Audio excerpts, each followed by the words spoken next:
What's going on, everyone? College Lefty, and in this video I have for you guys some 3-inning viewer games from the live stream over on Twitch. Hopefully you guys enjoy. Alright, so this is going to be the squad that we're rolling with. We got Yogi Berra behind the plate. I've been kind of mixing it up. I mentioned that in the previous video. But in this one we're going up against Justin. He's got a very good team. He's got the Immortal Mike Trout. He's got Finest Baez and Finest JD, with the two cards he got from his Finest Guaranteed Finest packs. He's got pretty much a budget team. He's got that Bryce Harper from the pre-order, the Immortal George Brett, so he has that Immortal Eckersley in the bullpen. He's got a budget arm in Anibal Sanchez, very good pitcher with the splitter. Great selection of pitches there.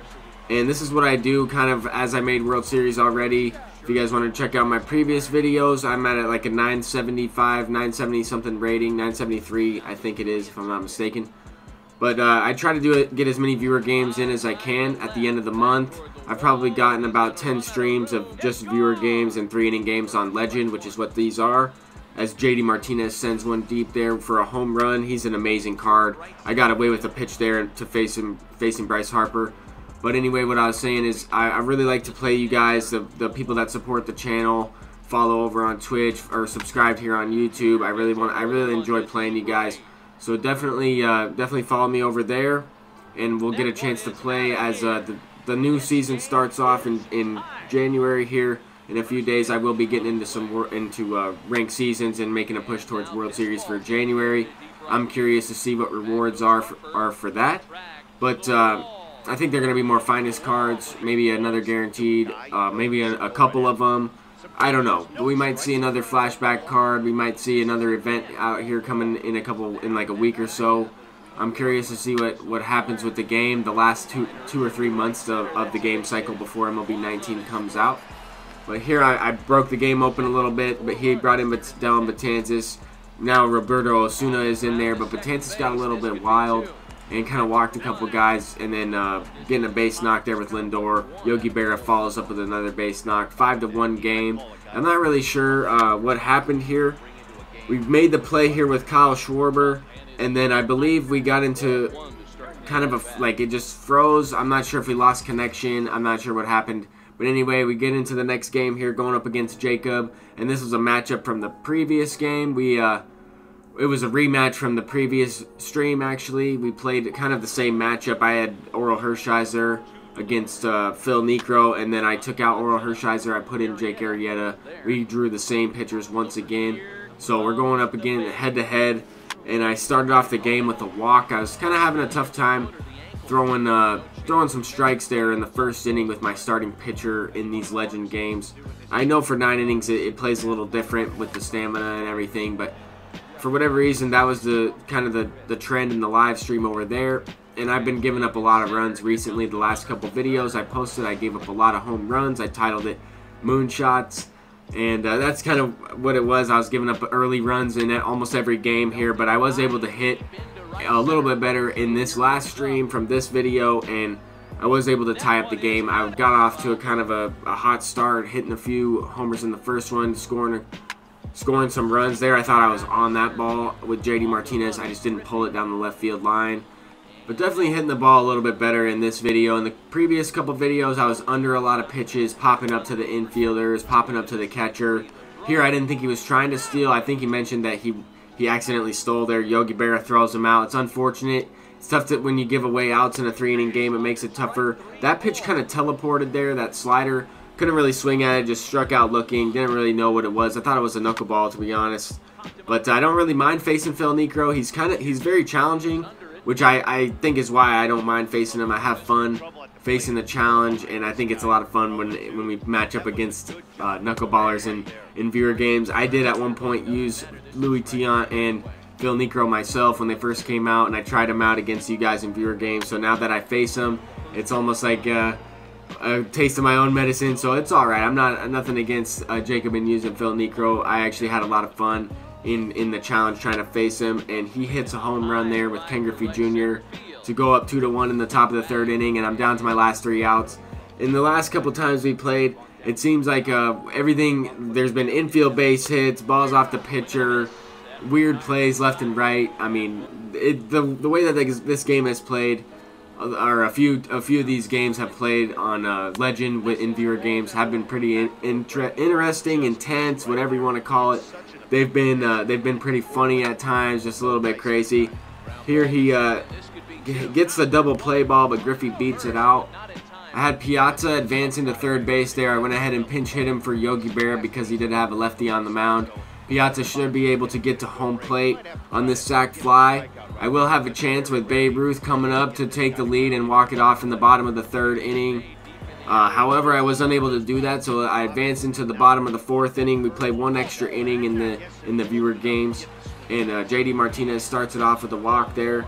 Ted Williams is up at the plate, and I'm looking for kind of a pitch low in the zone. I didn't really think he was going to throw something high to Ted Williams with Eric Gagne, but Eric Gagne is also 21 pitches in the game, so he has yellow stamina. I swung a little bit late on that one.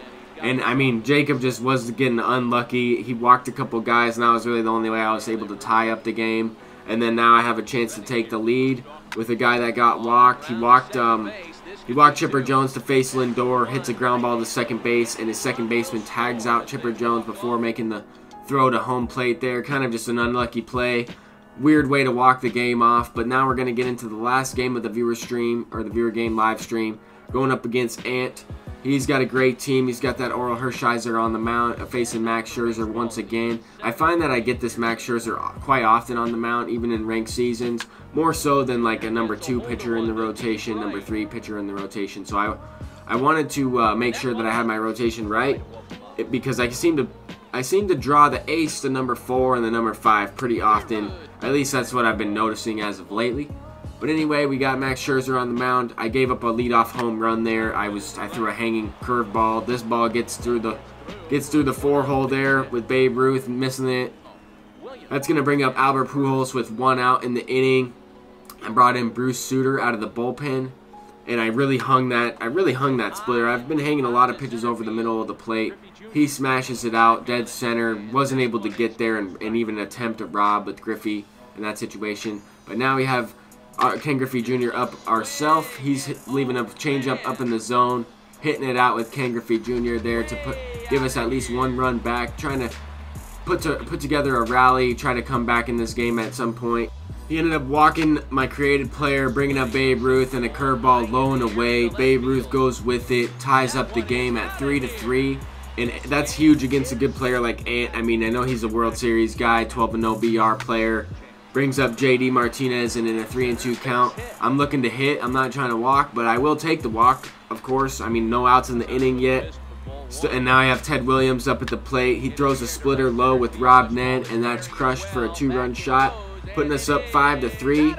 That's how many runs I was able to score in that inning. I was able to get a 5 spot, which is huge. I mean, he scored 3, I scored 5. It was back and forth. He has a couple hits, so do I, and that's, I mean, to play and compete with good players in this game, you have to kind of go into a slugfest. Even in 3-inning games, at times that's how it goes, and you have to put together good at bats. You have to be able to hit and string together a couple hits, get that big hit that's able to break the game open. I mean, that's what the goal is, especially in these 3-inning games. Is you really only have 9 outs to work with if you can get a couple runs and be able to pitch effectively.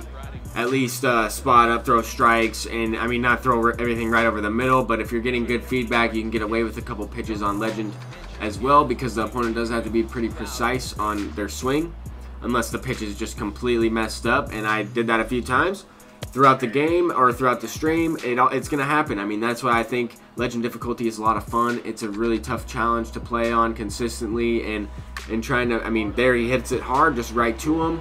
It's going to happen. That's part of the game. He probably had a couple chances in this game after I took the lead. He probably had a couple chances to come back.